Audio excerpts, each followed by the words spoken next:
Hello साथीहरु, आजको सेसनमा चाहिँ मैले डेडलिफ्ट कसरी गर्ने भन्ने सिकाउन जाँदैछु। डेडलिफ्ट वर्कआउट चाहिँ हामीले खास ओभरअल बडी स्ट्रेन्थको लागि गरिन्छ। यो वर्कआउट चाहिँ मेनली हामीले ब्याक नत्र भए लेगको दिनमा गर्दाखेरि ठिक हुन्छ। मैले भन्न गइरहेको यो वर्कआउटको टिप्स चाहिँ कति पनि डेडलिफ्ट गर्ने नजान्ने प्लस गरिराख्ने प्रो लिफ्टरहरूलाई पनि काम लाग्न सक्छ है। सुरुमा चाहिँ हामीले सिधा उभिने अनि हात चाहिँ आफ्नो घोडामा राख्ने अनि यो पोजिसन क्रिएट गर्ने। सुरुमा चाहिँ हामीले यो पोजिसन क्रिएट गर्न जान्नुपर्छ है, डेडलिफ्ट गर्नुभन्दा अगाडि, सिक्नुभन्दा अगाडि चाहिँ। अब यति गर्न जानिसकेपछि हामीले आधी डेडलिफ्ट गर्न जानिसक्यौँ।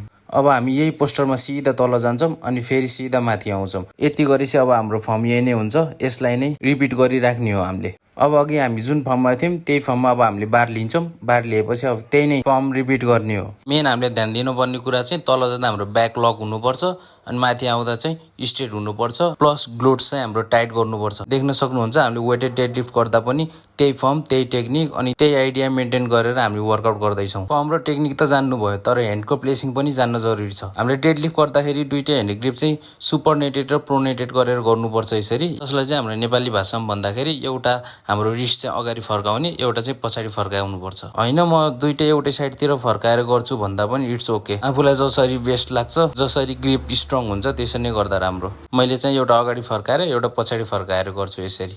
देख्न सक्नुहुन्छ भिडियोमा। जति हेभी वेट गर्दै जान्छौँ त्यति हाम्रो बेल्ट पनि युज गर्नुपर्छ, नत्र भए हाम्रो ब्याक इन्जर्ड हुने चान्स हुन्छ। यस्तै टिप्सको लागि मलाई फलो गर्न नबिर्सिनु होला। Thank you.